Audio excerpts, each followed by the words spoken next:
that's true, but I laugh when the battle is through. You still have your stash, just your idiot mug. Impresses the masses, fear-mongering cuts through the classes. You are listening to Totally Compromised, presented by IVIYH in your hell, and clearly you have fallen way the fuck out the other end of the rabbit hole. I know I promised you guys some real earth-shattering shit for the second episode, but while I'm cutting that together, I decided to make a quick stopgap and talk about something that's kind of plastered all over the media right now. I'm sure most of you are aware by now that Roseanne has been fired from her show, the wildly popular Roseanne show on ABC, for tweeting out what's being construed as racially insensitive content. I've seen Roseanne's side of this, and I've seen some other people discuss it, and there's another level to this, I think. So let's go back to the very beginning and look at ABC as a company and Disney, its parent company. So clearly, Disney has been pushing an extremely left-wing agenda for some time now. They have taken properties like Star Wars and have been pushing what many are calling a social justice warrior agenda to indoctrinate people into their politics and other ideas that they'd like to push on to the culture. Disney has obviously clearly been doing this for years, for decades, pretty much since the inception of Disney. They've had very clear ideas of how they would like to shape culture and shape society. So that's no secret. That's something that we can all look at and see objectively. But let's look at Disney offering a show to Roseanne. So Roseanne has been pretty outspoken for the better part of the last decade or a little longer about a lot of topics that people in the truth community have long since been discussing, but she's probably the most prominent celebrity to bring up topics like MK and say not only is it a real thing that's been used, but it's being used in Hollywood. She's saying it's used to keep those in control who have massive media platforms and keep the celebrities in line with literally government-developed mind control techniques. She's been tweeting in the media very prominently about Pizzagate, about pedophilia in Hollywood and in DC. She's using her very large social media presence and celebrity to share ideas that you only hear about normally from the truth community. She's been absolutely vocal, and she's well known as, in the mainstream, they've portrayed her as an absolute crazy. Going back, I think that one of the reasons she's been able to get away with saying some of the things she has is that I recall in the 80s that she said that she, to some extent, had multiple personality disorder, and she has some mental illness issues that they are probably thinking most people will discount a lot of what she says. Now, if you're Disney and you're clearly willing to tank an entire multi-billion-dollar property based on pushing a specific ideology that has clearly alienated a large fan base, namely Star Wars, which has been a property that's been developing fans for, 30, 40 years now. And it is clearly causing them a massive decline. I think that the new Han Solo movie only did about half of what they had projected in the box office, and it might even slip a little below that. So they're willing to put their money where their mouth is to support what they're trying to ideologically sell to the audience and to this culture. So now, why would this company, which is so far left, so extremely left, that they are willing to spend and lose billions of dollars over the next, I don't know how many years, and even with the Roseanne property itself, ABC, they say, stands to lose $60 million just from advertising revenue from the next season, the second season of the Roseanne show alone. So they're going to cut out $60 million that this show would have brought in. Now, clearly, money isn't the deciding factor, isn't their main driving factor in some of the choices that they're making, but this company that's clearly so extremely leftist, they give Roseanne, someone who is considered at this point in history extremely right-leaning, sharing conspiracy theories, a show on their ABC platform, which is basically used for audience programming purposes, which is all media is used for audience programming purposes. I think going back, if you look at movies all the way through childhood, and we should explore this on another episode, just how deep the programming has been, how deep it's gotten, and I mean, just even going into the 90s, some of the stuff that they were trying to plant as ideas for us and shape our concepts of compassion, shape our concepts of what's right, what's wrong, moral ambiguity, a lot of different ways that they are trying to shape this culture in a very specific way. So to me, it makes no sense that they would give the show to Roseanne and give her a platform in the first place. They did parade her around kind of to do an apology tour on late night talk shows, and I know she was on an episode fairly famously of Jimmy Kimmel where she holds her ground a little bit but concedes a lot of things that are really, she's just trying to present a kinder, gentler, more, I guess, centrist version of her typically quote unquote conspiratorial self.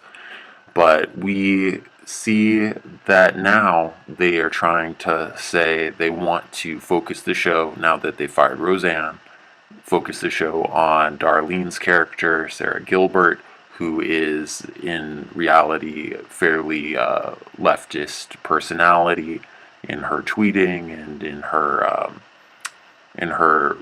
Hollywood persona, and her character on the show sort of portrays that you see a lot of ideas that the social justice movement likes to champion that are embodied by her character's family on the show. So anyway, my question is was this the plan, and why would Disney give this show to Roseanne in the first place? Because was this a way to get people to rally around the show and really boost the ratings and get an audience on board to introduce them to some of these more Disney-centric ideas of their modern social justice compassion and ideas that were embodied by certain elements of the show? And I don't know if Roseanne was a pawn in this. I don't know to what extent Roseanne was complicit, or maybe she was part of the plan all along. Maybe they just offered her a lot of money and she wanted to get on board with it. So does it make sense that she would be out there fairly being so vocal in a community of Hollywood where you really don't get to work again if you don't share the ideology? Hollywood has to be totally homogenous, and it is a fairly far left workplace and world to be in. And if you don't follow that narrative, there's no tolerance for that in that world. So you see people losing their jobs all the time when they're outed as right wing, or even what most people would consider centrist at this point. So it's not really a place you can share those ideas very vocally.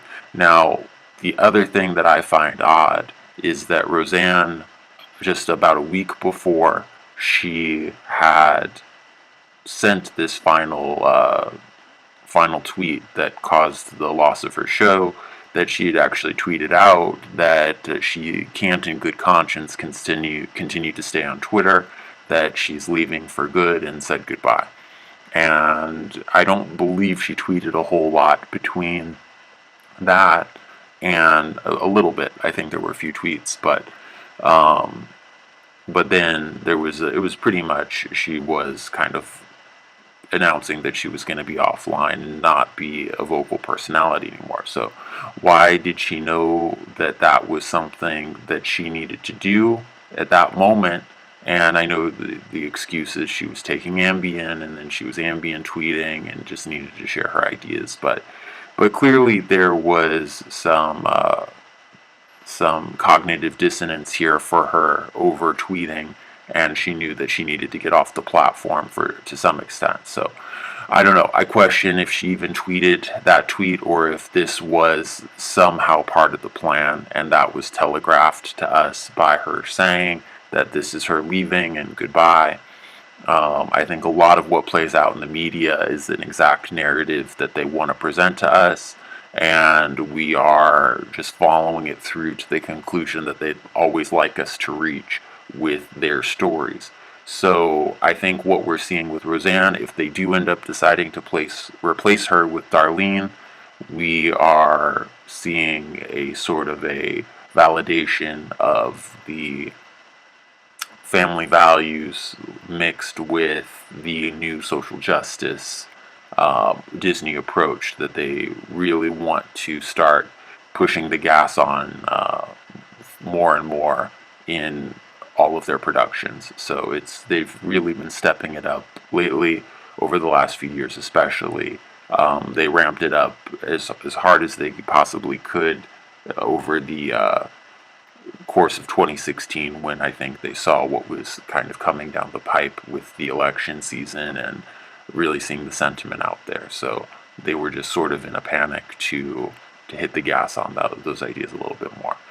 So let's just take a step back and I'll reframe everything.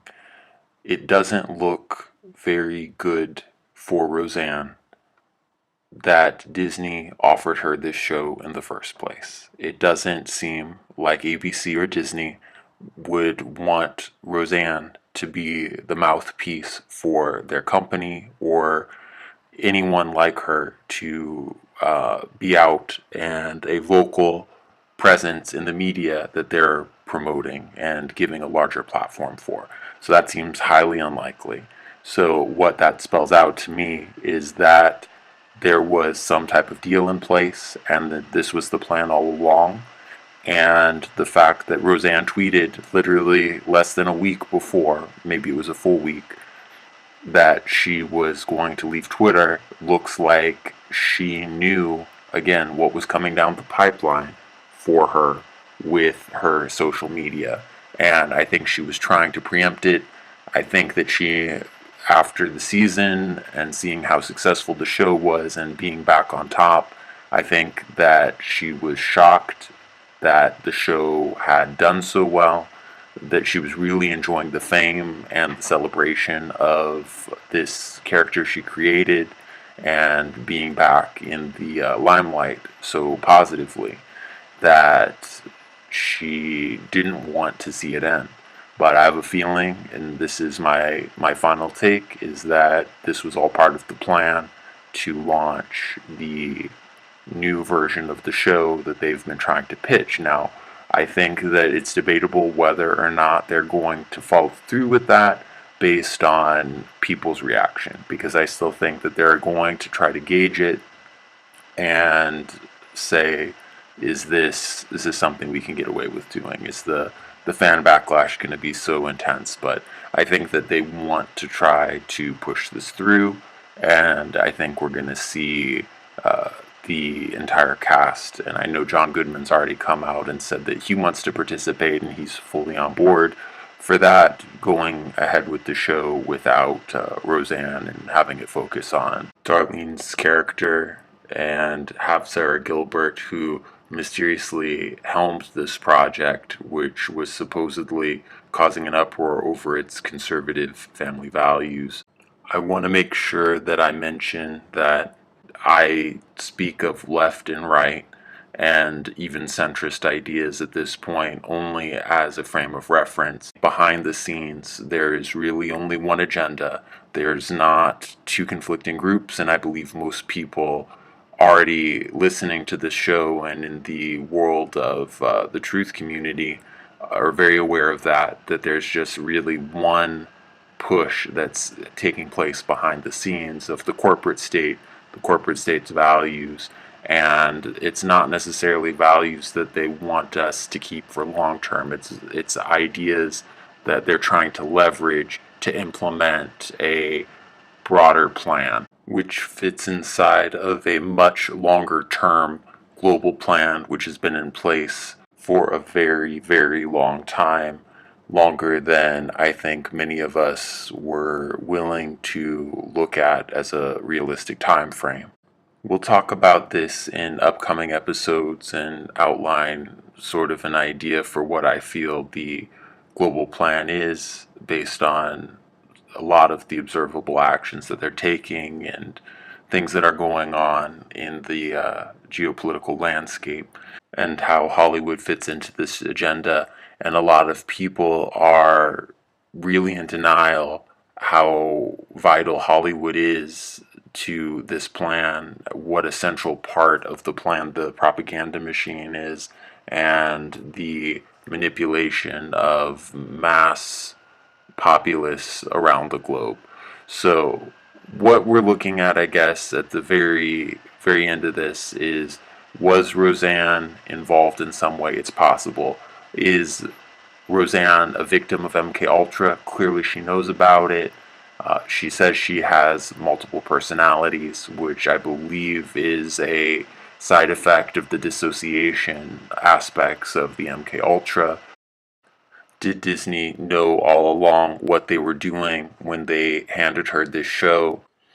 Was this just another attempt to try to gain goodwill for ideas that are centrist and right-leaning, that they could create a beloved figure, connect her with these ideas, and then use that as a character assassination to just go back to the simple repetition that the news media especially is harping on, that all people who are right-leaning or even centrist really at this point are racist, that this is a group of racists, and now we have evidence that this person who was really trying to create a bridge and to create understanding and portray people from different walks of life in a more neutral way, to kind of bridge that and create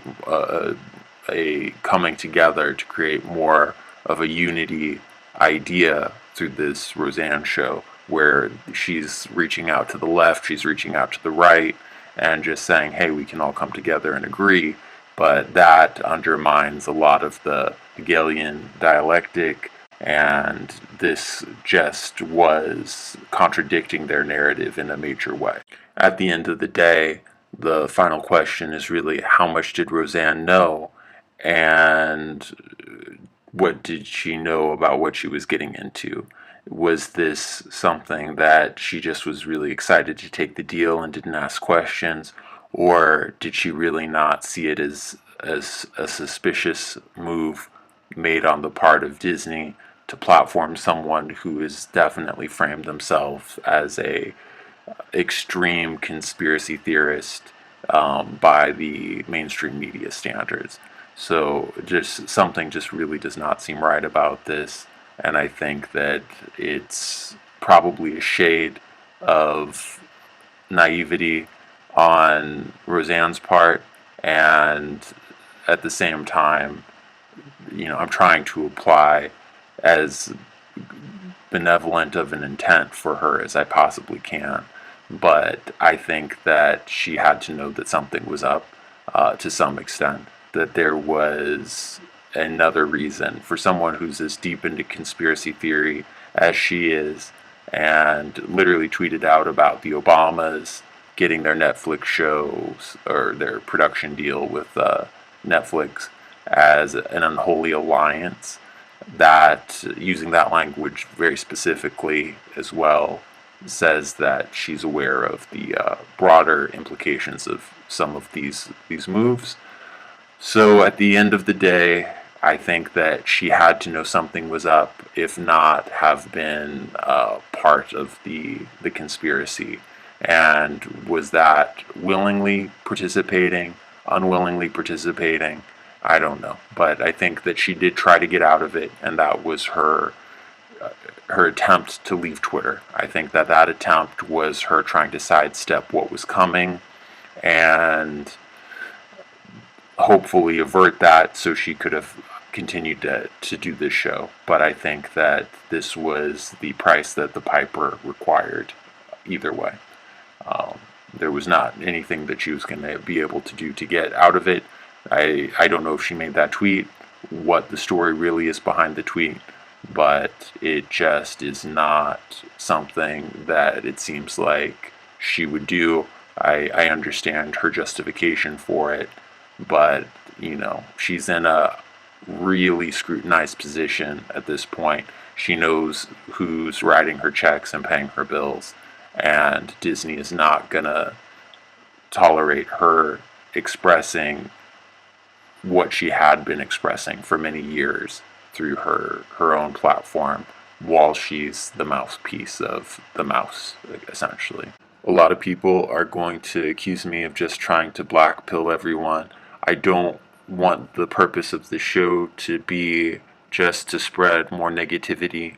I think, as you'll see over the arc of the next 10 episodes, that we're going to actually provide direction for people to steer clear of a lot of these arms of what this plan, this global plan, sort of entails, and how to avoid a lot of the pieces and exist vibrationally outside of their grasp. Alright guys, until next time, this has been Totally Compromised. We'll see you soon.